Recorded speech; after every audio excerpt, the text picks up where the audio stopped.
بلکہ اللہ تعالیٰ کے سامنے اپنے آپ کو کمزور ثابت کرتے ہیں، دعا کرتے ہیں کہ کہیں جہنم کی زد میں ہم نہ آ جائیں، کہیں ہماری پکڑ نہ ہو جائے، کہیں عذاب جہنم میں ہم عذاب جہنم کا شکار نہ بنا دیے جائیں۔ یہ خوف ہے، یہ ڈر ہے، یہ اللہ والوں کی اللہ تعالیٰ نے پہچان بتائی ہے۔ اور صحابہ ان آیات کے مصداق میرے دوستوں اور بھائیوں، جنہیں ہم سلف صالحین کہتے ہیں، تمام تر نیکیوں کے بعد، تمام تر پرہیزگاریوں کے بعد کبھی بھی وہ پندار کے شکار نہیں ہوتے، ہمیشہ اپنے آپ کو چھوٹا سمجھتے تھے، اپنے آپ کو معمولی سمجھتے تھے اور اللہ سے مسلسل گر گراتے تھے، روتے تھے۔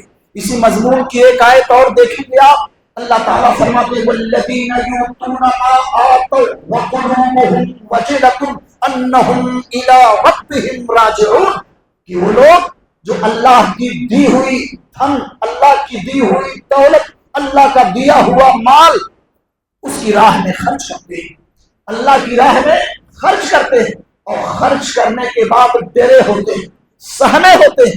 ڈر کس بات کا ہے؟ کہ یہ پلٹ کر کے اللہ کی طرف جانے والے ہیں، پتہ نہیں ان کے کیے ہوئے اعمال کا بدلہ ملے گا بھی کہ وہ ضائع کر دیے جائیں گے اعمال، اس بات کا انہیں خوف ہے، اس بات کا انہیں ڈر ہے۔ یہ آیت 60 نمبر کی آیت ہے، غالباً سورہ مومنون کی آیت ہے۔ آپ حیران رہیں گے، اسی آیت کو اماں عائشہ صدیقہ رضی اللہ عنہا نے پیارے حبیب کے سامنے رکھا اور کہا پیارے مصطفیٰ، اللہ تعالیٰ نے اس آیت کریمہ میں کن کا ذکر کیا ہے؟ کیا ان لوگوں کا ذکر کیا ہے الذین یشربون الخمر، جو شراب پیتے ہیں، ان کا تذکرہ ہو رہا ہے؟ اللہ کہتے ہیں کہ ہمارے دیے ہوئے مال کو ہماری راہ میں خرچ کرتے ہیں وہ لوگ، پھر بھی ڈرے ہوتے ہیں، ان کے دل اندر سے کپ کپاتے ہیں کہ ہمیں پلٹ کر کے اللہ کی طرف جانا ہے، اللہ کا مواجہہ اور رب کا سامنا کرنا ہوتا ہے، کرنا پڑے گا۔ اس بات کا انہیں کبھی امکان ہے اور اندیشہ ہے، یقین رکھتے ہیں وہ اور ڈرے رہتے ہیں۔ اماں نے پوچھا پیارے حضور، پیارے حبیب، یہ کون لوگ ہیں؟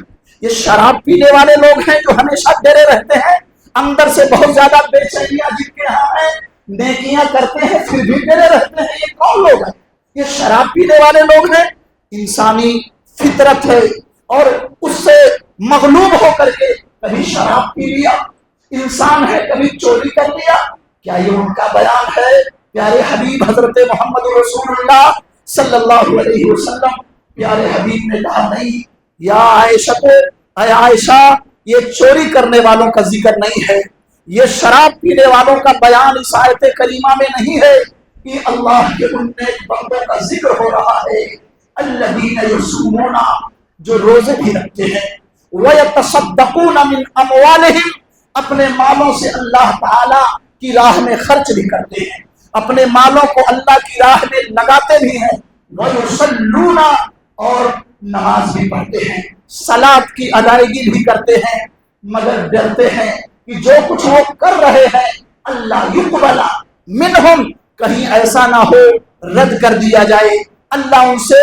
قبول نہ کرے، اس بات کا انہیں ہمیشہ ڈر لگا رہتا ہے۔ اے عائشہ، یہ ان نیک ہستیوں کا بیان ہے، یہ چوروں اور چکوں کا ذکر نہیں ہے، یہ اللہ کے ان معزز بندوں کا ذکر ہے جو تمام تر نیکیاں کرنے کے بعد اندر سے ڈرے اور سہمے ہوئے رہتے ہیں، کہیں اللہ ریجیکٹ نہ کر دے، کہیں اللہ ہماری نمازوں کو بیکار نہ کر دے، کہیں اللہ ہمارے صدقات کو سائڈ میں نہ رکھ دے، کہیں ان کو ہوائے منصور نہ بنا دے، ہماری نیکیوں کو اللہ تعالیٰ ضائع نہ کر دے، اس بات کا انہیں ڈر ہوتا ہے۔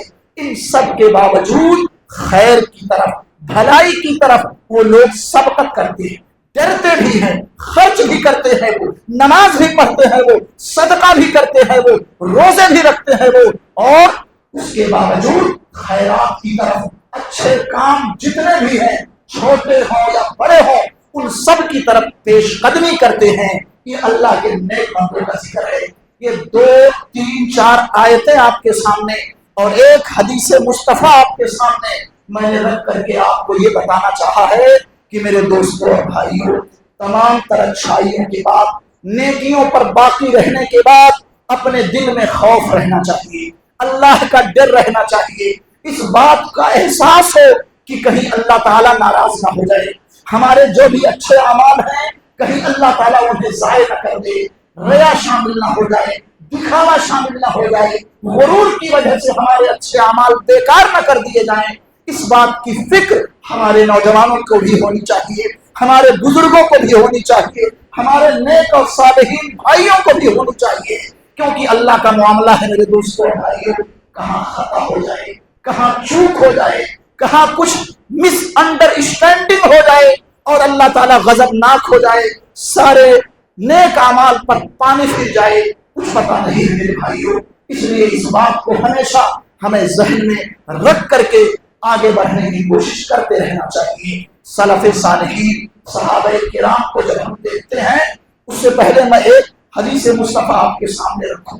سنن ابن ماجہ کی روایت ہے، پیارے حبیب حضرت محمد رسول اللہ صلی اللہ علیہ وسلم نے سوال سے آ کر کے ایک انصاری صحابی نے سوال کیا، پیارے حبیب ای المومنین افضل، مومن تو بہت سارے لوگ ہیں، بہت سارے ہیں، مگر ان میں سب سے بیسٹ مومن کون ہے؟ سب سے زیادہ فضیلتوں والا، سب سے زیادہ حیثیتوں والا، سب سے زیادہ اللہ کا محبوب اور رب کا قریبی مومن کون ہے پیارے حبیب، ذرا بتائیے۔ تو پیارے حبیب حضرت محمد رسول اللہ صلی اللہ علیہ وسلم نے انصاری صحابی کے سوال کا جواب دیتے ہوئے کہا، میرے صحابی احسنہم خلقا، مومنوں میں سب سے زیادہ فضیلت والا، سب سے زیادہ اللہ کا محبوب اور اللہ کا برگزیدہ بندہ وہ ہے جس کے اخلاق سب سے بہتر ہو۔ اخلاق بہتر ہونے کا مطلب یہ نہیں کہ رات رات بھر سوشل ورک کرو آپ اور نمازوں سے غائب رہو۔ اخلاق بہتر ہونے کا مطلب یہ نہیں کہ آپ کی زندگی مزاروں پر گزر رہی ہو اور شرکیہ اعمال میں گزر رہی ہو، چادریں بانٹ رہے ہو، کہیں برج کے نیچے بیٹھے ہوئے لوگوں کو کھانا کھلا رہے ہو۔ ایسے ہم نے کئی لوگوں کو دیکھا ہے جنہوں نے اللہ کے حقوق کو فراموش کر دیا ہے۔ مسجدوں میں کبھی کبھار وہ بھی جاتے ہیں، من مرضی کے مطابق وہ نمازیں پڑھتے ہیں، موڈ ہوتی ہے نماز میں آ گئے اور ویسے اذان ہو رہی ہے، جماعت شروع ہے، میں نے اپنی بلڈنگ میں کئی لوگوں کو دیکھا ہے، ایسا لگے گا یہ دین کے سب سے بڑے داعی ہیں، وہ منحرف قسم کے لوگ ہیں، جماعت اسلامی خیال کے لوگ ہیں۔ اللہ کی قسم رب کی مسجد میں پوری ذمہ داری کے ساتھ بولتا ہے، باتیں کریں گے ایسا محسوس ہوگا ان سے بڑا سوشل ورکر کائنات میں کوئی نہیں ہے، مگر اللہ کے حقوق کی مخالفت ہوتی ہے۔ من میں آیا نماز پڑھ لیا، رات بھر رات کے 2 بجے تک 10-20 لوگوں کو لے کر کے بیٹھی ہوئی ہیں، گفتگو ہو رہی ہے، ایسا ہونا چاہیے، فلاں کو ایسا کرنا چاہیے، انڈیا میں یہ انقلاب آنا چاہیے، مگر نتیجہ صفر ہے، فجر میں اکثر غائب ہے۔ یہ مطلب نہیں ہے میرے دوستوں اور بھائیوں، مطلب یہ ہے اللہ کے حقوق کا بھی لحاظ ہو، مسجدیں بھی آباد رہیں، لوگوں کے حقوق کا خیال ہو۔ جس معاشرے میں آپ رہ رہے ہو اس معاشرے کے کچھ تقاضے ہیں، ذمہ داریاں ہیں، وہاں سکون ہو، امن و راحت ہو، ایک دوسرے کے لیے کھڑے ہو جاؤ۔ ظلم ہو رہا ہے، ظالم کی پنجے استبداد کو موڑ دو، کسی کے اوپر زیادتی ہو رہی ہے اس کے اگینسٹ میں کھڑے ہو جاؤ۔ بھائی کیوں زیادتی ہو رہی ہے، کیوں ستا رہے ہو آپ؟ سماج اور معاشرے کے ہیرو بن جاؤ۔ سماج اور معاشرے کو آپ جیسے نوجوانوں کی ضرورت ہے، آپ جیسے لوگ یتیموں کے کام آؤ، بیواؤں کے کام آؤ، غریبوں کے کام آؤ، مظلوموں اور بے کسوں کا سہارا بن جاؤ۔ یہ مطلب ہے اچھے اخلاق کا مظاہرہ کرو، مسکرا کر کے ملو، کبھی آپس میں کہا سنی ہو جائے، کس سے نہیں ہوتا ہے۔ دوستوں بھائیوں بھول جاؤ، یہ سوچ کر کے بھول جاؤ کہ کہیں یہ اللہ کے گھر سے دور نہ ہو جائے۔ اللہ کے لیے، اس کی مسجد کے لیے، اس کے دین کے لیے، اس دعوتی مشن کے لیے اپنی انا کو مار دو، اپنے آپ کو جھکا دو، اپنے آپ کو گرا دو۔ میرے دوستوں اور بھائیوں، آپ دنیا کے بہادر ترین انسان کہلاؤ گے جو سب سے زیادہ اخلاق والا ہے، اللہ کے حقوق کی رعایت کرتے ہوئے بندوں کے حقوق کا لحاظ کرتا ہے، ایک دوسرے کے حق حقوق کو سمجھتا ہے، مسکرا کر کے ملتا ہے، مصیبتوں میں ایک دوسرے کے کام آتا ہے، اپنی ضرورتوں پر دوسروں کی ضرورتوں کو ترجیح دیتا ہے۔ پیارے حبیب نے کہا مومنوں میں سب سے زیادہ فضیلت والا، سب سے زیادہ اللہ والا وہ ہے۔ اس کے بعد صحابی رسول نے پلٹ کر کے سوال کیا، اللہ کے نبی ہم مسلمانوں میں بہت سارے لوگ ہیں لیکن ان میں سب سے زیادہ عقل مند کون ہے؟ سب سے زیادہ ذہین کون ہے، سب سے زیادہ ہوشیار کون ہے؟ آپ کے یہاں بھی ہمارے یہاں بھی تقریباً ہر ملک، ہر صوبے میں یہ عام طور سے نظریہ قائم ہو گیا ہے، جو سب سے زیادہ کمالے، سب سے زیادہ وہی مائنڈڈ ہے، سب سے زیادہ وہی دانا ہے، وہی عقل مند ہے۔ پیارے حبیب نے کہا نہیں، سب سے زیادہ عقل مند وہ ہے اکثرہم ذکرا للموت، جو موت کو سب سے زیادہ یاد کرتا ہو، وَأَحْسَنُهُمْ اسْتِعْدَادًا لَهُ، اور موت کے بعد کی جو زندگی آ رہی ہے، قیامت کی زندگی، آخرت کی زندگی، برزخ کی زندگی، قبر کی زندگی، ان سب کے بارے میں وہ احسن طریقے سے تیاری کرنے والا ہو۔ سب سے زیادہ عقل مند وہ نہیں جو کما رہا ہو، وہ نہیں جو لوگوں کو دھوکے دے رہا ہو، وہ نہیں جو لوگوں کو بے وقوف بنا رہا ہو۔ سب سے زیادہ عقل مند، زیرک، ہوشیار، دانش مند وہ ہے جو موت کو بکثرت یاد کرتا ہو، اس کے پیش نظر یہ بات برابر رہتی ہو، مر جائیں گے کیا ہوگا، نہ بیٹا ساتھ میں جائے گا، نہ بیوی ساتھ میں جائے گی، نہ باپ ساتھ میں جائے گا، نہ حقیقی بھائی، جان چھڑکنے والا بھائی، قدم قدم پر ساتھ دینے والا بھائی ساتھ میں جائے گا۔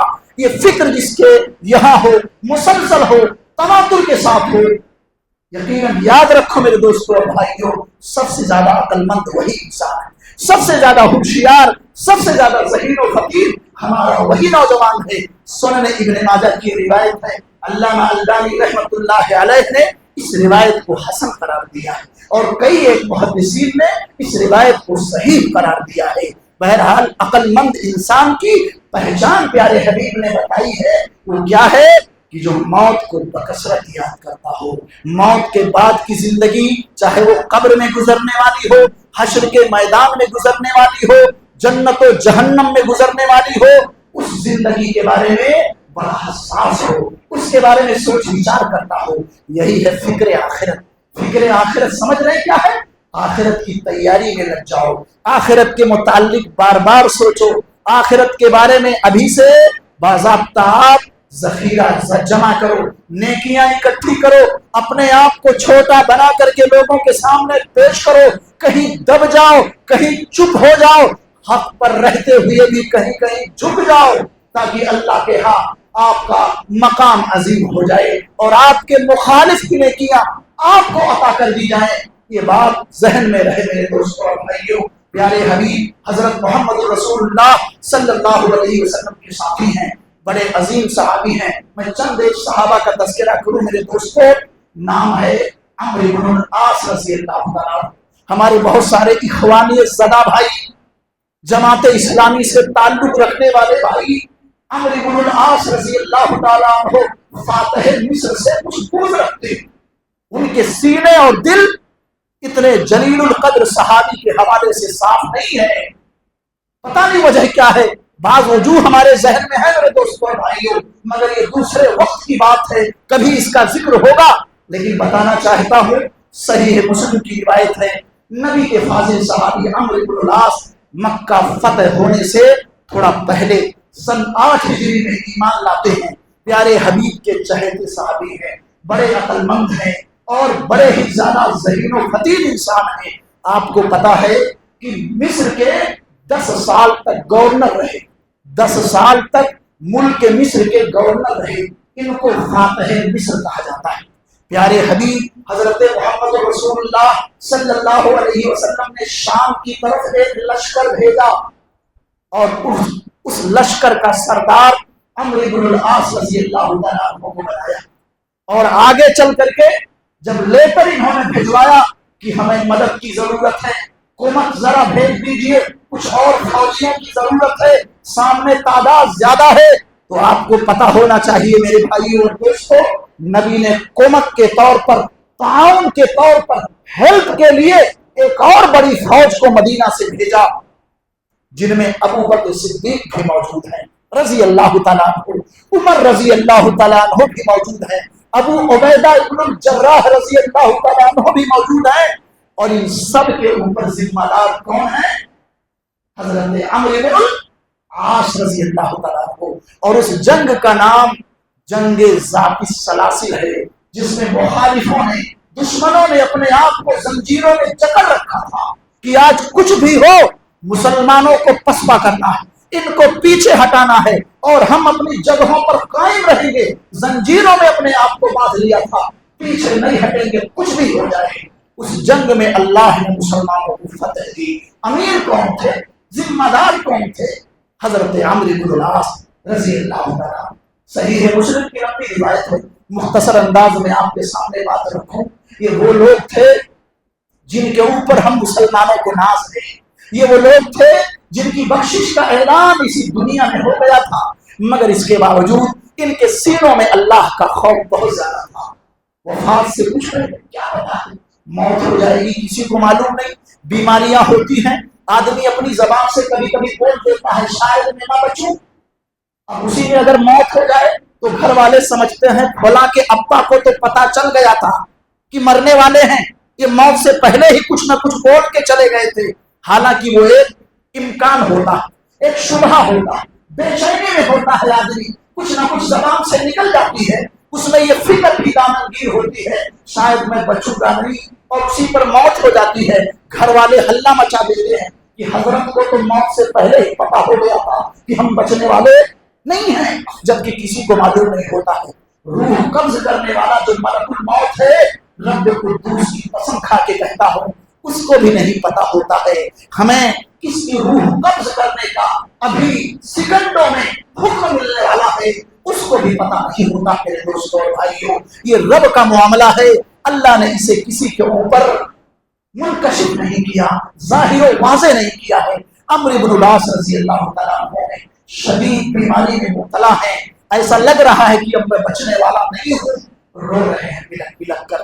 ان کے بیٹے عبداللہ آتے ہیں, بیٹے بھی صحابی ہیں, باپ بھی صحابی ہیں. کہتے ابا روتے کیوں؟ اما بشرک رسول اللہ, کیا رسول اللہ نے آپ کو بشارت نہیں دی؟ فلاں موقع پر رسول اللہ نے کہا عمرو تم بخش دیے جاؤ گے, فلاں موقع پر اللہ کے نبی نے آپ کو خوشخبری دی. کئی واقعات انہوں نے ذکر کیا اپنے ابو جان کے سامنے, اور بلک بلک کر رو رہے ہیں.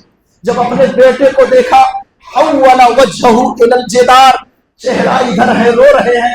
بعض لوگ کھڑے ہیں, بیٹا بھی آ گیا, پھر اس کے بعد چہرہ ادھر موڑ لیا. صحابی رسول میں اللہ کی اطاعت کرنے والے ہیں, نبی کے ادنا اشارے پر مر جانے والے, کٹ جانے کا عزم رکھنے والے صحابی ہیں, بلک بلک کر رو رہے ہیں. بیٹے نے تسلی دیا, تمام تسلی کے بعد سسکیاں بدھی ہوئی ہیں, چپ نہیں ہو رہے ہیں. اس کے بعد کہا میرے بیٹے میری زندگی میں 3 مراحل آئے, 3 ادوار آئے, میری زندگی میں 3 ادوار آئے, 3 مرحلے آئے. پہلا مرحلہ یہ تھا کہ میری زندگی میں میری نگاہوں میں سب سے زیادہ مبغوض, ناپسندیدہ کوئی شخص اگر تھا تو وہ محمد عربی تھے. بار بار کوشش کرتا تھا پا جاؤں, حتی تمکنت وقتلتہ, پا جاؤں اور آپ کو میں قتل کر دوں, جان سے مار دوں, جان سے مار دوں. سب سے بڑی کوشش, سب سے بڑی جدوجہد, سب سے بڑی چاہت میری یہی تھی. میری زندگی کا پہلا دور یہ تھا کہ پیارے مصطفیٰ کو پا جاؤں اور آپ کو ختم کر دوں, تاکہ مسلمانوں کے علاوہ جتنے بھی لوگ ہیں, چند مسلمان تھے, بقیہ سارے کے سارے لوگ آرام اور راحت کی نیند لے لیں. اس ایک نے پورے شہر کے اندر خلفشار مچا رکھا ہے. میں نے سوچا کہ اس کا دیا ہی میں گل کر دوں, خاتمہ کر دوں, تاکہ لوگوں کو راحت مل جائے, ان کو آرام کی نیند رات میں مل جائے. یہ میری چاہت تھی. میرے بیٹے لئن مت علی تلک الحال, اگر اس حالت میں میری موت ہوئی ہوتی لدخلت النار, تو میں سیدھا ڈائریکٹ جہنم میں جاتا. جہنم میں جانے سے مجھے کوئی نہیں روک پاتا. وہ لمحہ چلا گیا. حتی جعل اللہ فی قلبی الاسلام, ایک دن میرے دل میں اسلام کی عظمت بیٹھ گئی.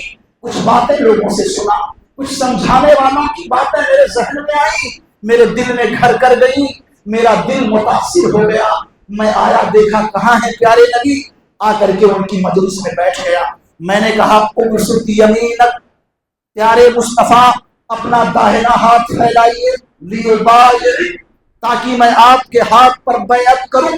پیارے حبیب نے اپنا ہاتھ پھیلایا اور میں نے ہاتھ کو بڑھایا ہی تھا, فقبضت یدی, فوراً ہاتھ کو میں نے سمیٹ لیا. پیارے مصطفیٰ نے کہا عمرو کیا ماجرا ہے, کیوں ہاتھ کو سمیٹ رہے ہو؟ آئے تھے بیعت کرنے کے لیے, اسلام لانے کے لیے ہاتھ پیچھے کیوں کر رہے ہو؟ وجہ کیا ہے؟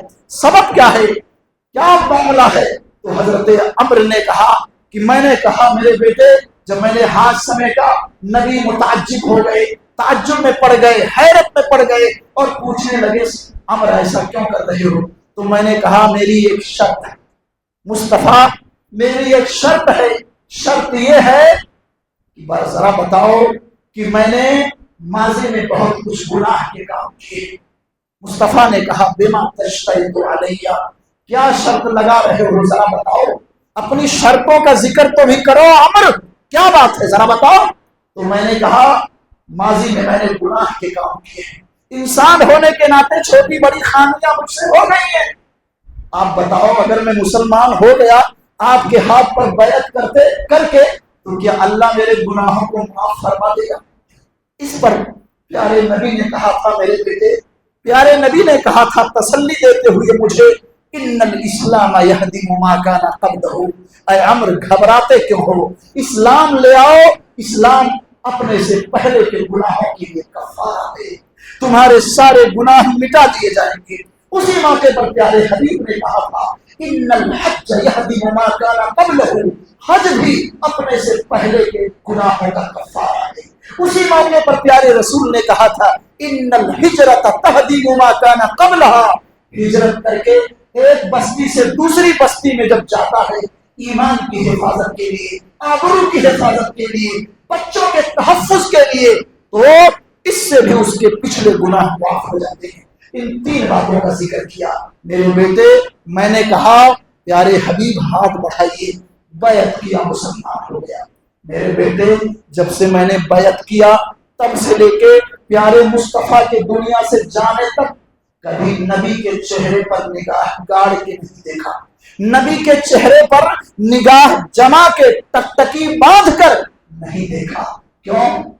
تعظیم لہو، ادب میں، محبت میں، پیار میں کہیں نبی کی گستاخی نہ ہو جائے۔ نبی کے چہرے پر نگاہ جما کر آپ کو دیکھوں کیسے، کہیں اللہ اسے گستاخی پر محمول نہ کر دے۔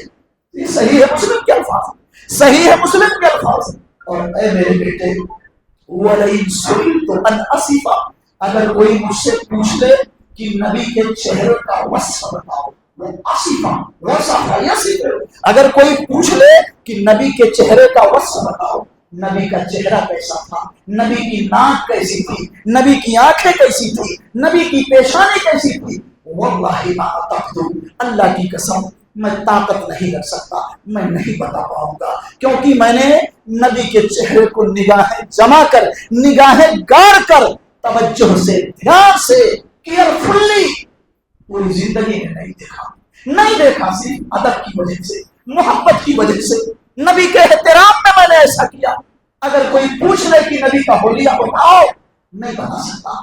تو میری زندگی کا دوسرا دور تھا میرے بیٹے، اگر میں اس حالت میں مر گیا ہوتا لدخلت الجنہ، تو مجھے امید تھی کہ میں جنت میں چلا جاتا، لیکن میری زندگی میں ایک تیسرا دور آیا، صحیح ہے مسلم کی لمبی روایت ہے میرے دوستوں، میری زندگی میں ایک تیسرا دور آیا، وہ یہ ہے اننی الیت اشیاء، مجھے چند ذمہ داریاں دی گئی، مجھے گورنری کی طرف اشارہ کر رہے ہیں، مصر کے گورنر بنا دیے گئے، 10 سال تک مجھے کچھ ذمہ داریاں دے دی گئی، مجھے والی بنا دیا گیا، ذمہ دار بنا دیا گیا۔ میرے بیٹے ڈر ہے، خوف ہے، بار بار بے چینی کا شکار ہوتا ہوں میں کہ اس زندگی میں، اس تیسرے مرحلے میں نے کسی کو اوپر ظلم کر دیا ہو، کسی کے ساتھ ناانصافی ہو گئی ہو، ذمہ داری جب ملی تھی اس وقت میں نے کسی کو برا بھلا کہہ دیا ہو، میرے ساتھ کسی کی حق تلفی ہو گئی ہو، میرے ہاتھوں کسی پر زیادتی ہو گئی ہو، اور اللہ مجھے پکڑ لے، گرفت کر لے، اسی پر مجھے بہت خوف ہے، اسی کا مجھے بہت اندیشہ ہے، اسی پر میں روئے جا رہا ہوں، تسلی نہیں ہو رہی ہے، بار بار میں پریشان رہتا ہوں کہ کہیں اللہ گرفتار نہ کر دے، کہیں اللہ پکڑ نہ لے۔ جو ذمہ داریاں مجھے دی گئی تھی ان ذمہ داریوں کی وجہ سے ان میں کہیں پر کوئی کمی کوتاہی ہو گئی ہو مجھے انسان سے، اور اللہ کے ہاں مجھے گرفتار کر دیا جائے، اس بات کا ڈر ہے۔ اے میرے بیٹے اننی اذا مت، جب میری موت ہو جائے تو مجھے دفن کر دینا، اور میری لاش کو لے کر کے جب قبرستان جانا تو یاد رکھنا فلا تصحبنی نائحۃ، کوئی نوحہ کرنے والی، رونے کھونے والی، چلانے والی عورت میرے جنازے کے پیچھے نہ جائے۔ عربوں میں یہ رواج تھا کہ جو جتنا بڑا آدمی ہوتا تھا اس کے لاش کے پیچھے پیچھے، اس کے جنازے کے پیچھے پیچھے رونے والیوں کی اور والوں کی بڑی کثرت ہوتی تھی۔ جتنا زیادہ پیسہ والا، جتنا بڑا امیر، اتنے زیادہ اس کے جنازے کے پیچھے رونے والے ہوتے تھے۔ نہ کوئی آگ جائے، نہ کوئی رونے والی جائے۔ اے میرے بیٹے، جب مجھے قبر میں لٹا دینا فشنوا علی التراب، جلدی مت مچانا۔ آج لوگ جلدی جلدی مٹی اٹی ڈال کے بھاگتے ہیں، بھاگتے بچتی ہے وہاں سے بھی ذرا اس سے پوچھو جس کا بیٹا دنیا سے چلا گیا ہے، اس سے ذرا پوچھو جس کی بیوی جوان حالت میں چلی گئی ہے، ذرا اس عورت سے، اس میری بہن اور بیٹی سے سوال کرو جس کے جوان شوہر کی وفات ہو گئی ہے۔ آپ جو جلدی سے بھاگتے ہو اور آخر کی دعائیں بھی نہیں پڑھتے ہو جو آخر کا حق ہے، مصطفیٰ نے تعلیم دی ہے کہ ثابت قدمی کا سوال کرو، ثابت قدمی کا سوال کرو، اس کی مغفرت کا سوال کرو، فَإِنَّهُ الْآنَ يُسْأَلُ، کیونکہ ابھی ابھی اس سے پوچھا جائے گا قبر میں۔ اس کی بھی آپ پرواہ نہیں کرتے ہو اور بہت جلدی مچاتے ہو۔ اے میرے بیٹے، مجھے قبر میں ڈالنا اور مٹی تھوڑا آہستہ آہستہ گرانا، آہستہ آہستہ گرانا، دفنانے کے بعد کچھ دیر تک میرے قبر کے آس پاس کھڑے رہنا۔ کتنی دیر تک؟ حتی تنحر الجزور ویقسم لحمها، اتنی دیر تک جتنے میں ایک اونٹ ذبح کر کے اس کے گوشت کو بوٹیوں میں تقسیم کر کے اور ادھر ادھر بانٹ دیا جائے، اتنی دیر تک میری قبر پر کھڑے رہنا۔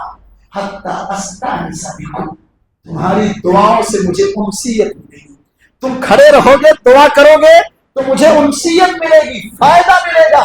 حتی اراجع رسل ربی، میرے رب کے سوال کرنے والے فرشتے آئیں گے، اور امید ہے جب تم رہو گے دعائیں کرتے رہو گے تو مجھے میرے لیے آسانی ہو اور جواب دینے میں میرے لیے جواب دینے میں اطمینان والی کیفیت تاری ہو جائے اور آسانی سے میں جواب دے لے جاؤں۔ ایک صحابی ہے نبی کے ساتھ رہنے والے، نبی کے چہرے انوار کو دیکھ کر اپنے وجود پر جہنم کو حرام کرنے والے، نبی علیہ السلام کے کئی بڑے بڑے صحابہ کے اوپر کمانڈنگ کرنے والے صحابی، اور اتنا خوف ہے، پکڑ کا، گرفتاری کا اس قدر خدشہ ہے کہ اپنے بچے کو نصیحت کر رہے ہیں، اپنے بچے کو نصیحت کر رہے ہیں، اور کال کوٹھری کے بارے میں ان کے دل میں خوف ہے، گہرا خوف ہے۔ بھائیو اور دوستو، یہ صحابی رسول ہیں، ان کو سامنے رکھیں، ان کے واقعے کو مد نظر رکھیں، صحیح مسلم کی روایت ہے اس کو مد نظر رکھیں، اور اپنے بارے میں ہم دیکھ لیں، اپنا جائزہ لیں میرے دوستو اور بھائیو۔ انشاءاللہ بات واضح ہو جائے گی، ہمیں کس قدر محنت کی ضرورت ہے، کس قدر جد و جہد کی مزید ضرورت ہے، کتنا خوف اپنے سینے میں اور ڈالنے کی، حرز جا بنانے کی ضرورت ہے میرے دوستو اور بھائیو۔ اور نبی علیہ السلام کے صحابی ہیں۔ ایک دو باتیں اور، حضرت ابو ہریرہ رضی اللہ تعالیٰ عنہ 5374 حدیثوں کے راوی ہیں، اور حالت کیا ہے؟ بلک بلک کر رو رہے، مرض الموت میں ہے، بلک بلک کر رو رہے ہیں، لوگ تسلی دے رہے ہیں، کیا تمہارا کیا، تم کیوں پریشان ہو، تم تو نبی کے ساتھ رہے، اصحاب صفہ میں تمہارا شمار ہوتا ہے، نبی کے وکیل بن کر کے رہے، نبی کی حدیثوں کے ناقل اور راوی بن کر کے رہے، تم کیوں ڈر رہے ہو، دنیا چھوڑ رہے ہو اس لیے رو رہے ہو؟